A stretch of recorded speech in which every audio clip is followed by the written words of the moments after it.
detail what the night and the morning was for you guys with obviously the playing struggle?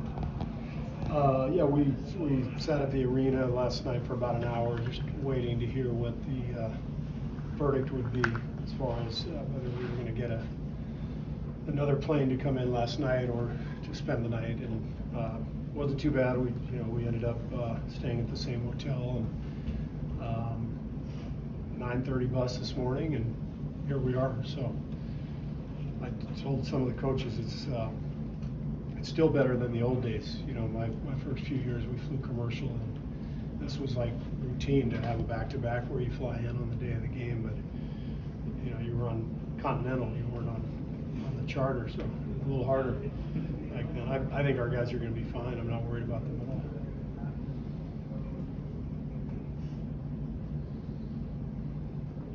The Knicks have been struggling a little bit. They removed Kemba from the lineup. What do you see now on the film about why maybe they're losing a lot of games now? We haven't had much of a chance to watch them. I watched their Milwaukee game today to prepare, and obviously missing a bunch of guys. So it's been a tough stretch, just continuity-wise. It seems like for them with changing lineups. But we're expecting their best shot tonight. Everybody's been playing us well over the last week or so, especially every team seemingly is trying to keep Steph from getting the record, and so defenses have been really sharp against us, and it's good to be back in this position where we have a really good record and teams are getting up to play us again. It's a good position to be in, but it means we got to be prepared every night. Do you feel like the chase of the record has affected how other defenses are approaching you guys in play? How defenses have? Yeah. Yeah, I mean every team has been especially attached to Steph and on guard, and they've all done a really good job defensively the last week or so. And we haven't really had a good shooting night in a while. I think we've Steph hasn't and we haven't, so we're kind of due. But I think a lot of it has to do with good defense, and then maybe we're pressing a little bit too, as this thing unfolds. Would there be anything extra doing it for Steph doing it here? It's the Mecca, This is the spot. This is the place. You ask every player in the NBA their favorite arena. I would guess majority of them would say the Garden. It's mine. It's my favorite atmosphere in the league, and there's a ton of history here, and it's New York. So it'd be great if that happened tonight. Is it hard preparing?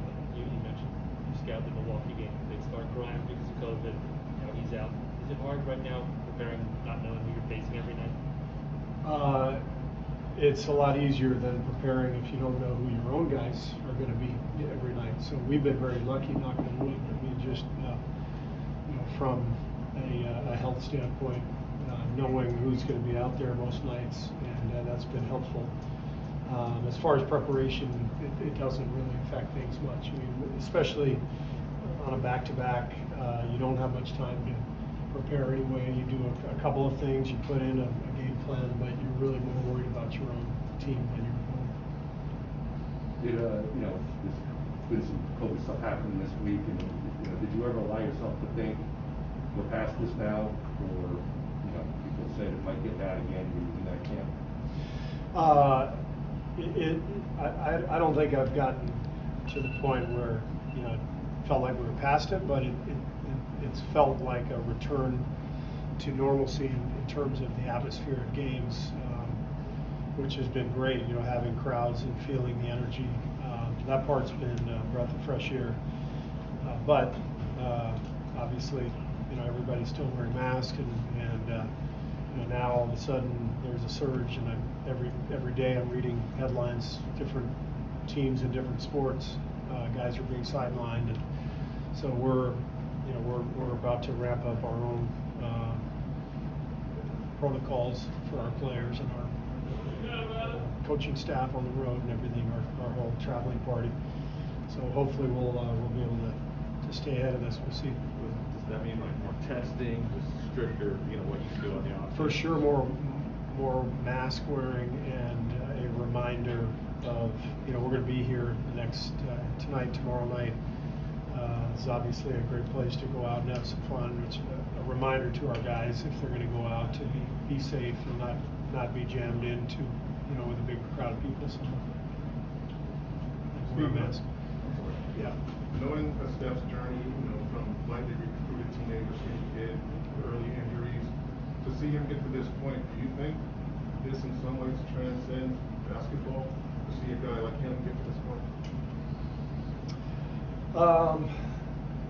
It's definitely a story that rings true to a lot of people who aren't huge basketball fans. Steph appeals to everyone, not just the hardcore fans who are looking at his 3-point percentage, but I think fans are attracted to him just because of his humility and his story and how hard he's had to work.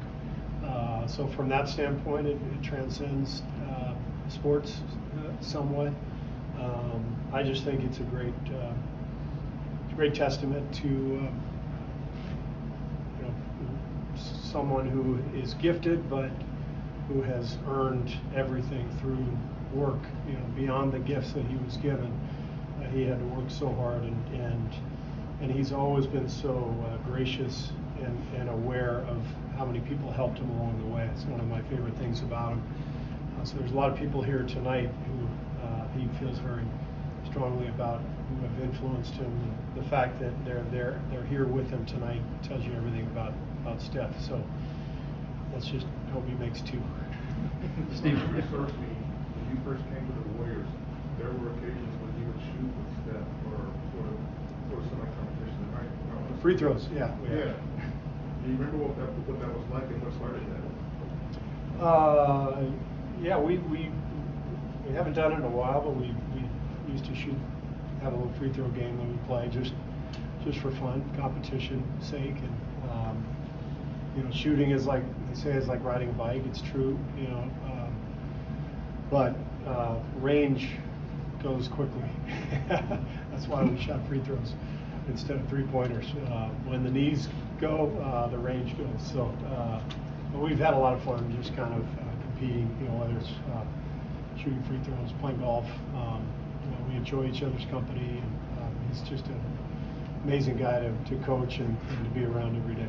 Steve, whoever holds that 3-point record at a given time then gets the designation of greatest shooter ever, and obviously there's some nuance that could be applied there. But with Steph in particular, once he gets that record, you ever worry that we're reducing him just to like greatest shooter as opposed to the kind of the whole of his game? Is it oversimplifying to just refer to Steph in terms of his shooting? I'm not too concerned about anything for Steph's sake. He handles everything, and he's won 2 MVPs and 3 championships, and there's more to come. He's playing at such a high level. He's still achieving so much. I don't think he worries too much about how people are describing him. I will say he's much better defensively than anybody ever gives him credit for, and that part bothers me.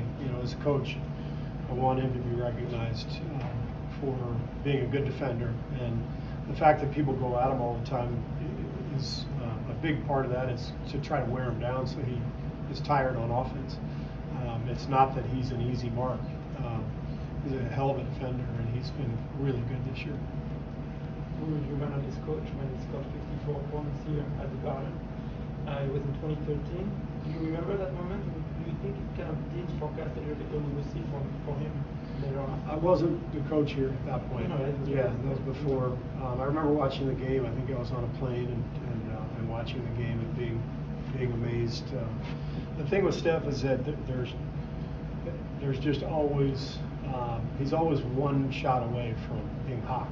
That's what is remarkable about him. He can be 0 for 10 and makes the 11th one, and that opens up the floodgates, and next thing you know, he's hit 6 in a row. So he's always one shot away, and I feel like the way the last couple of weeks have gone, he's going to break out here pretty soon.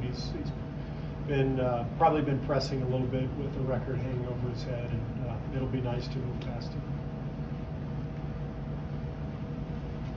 Thank you.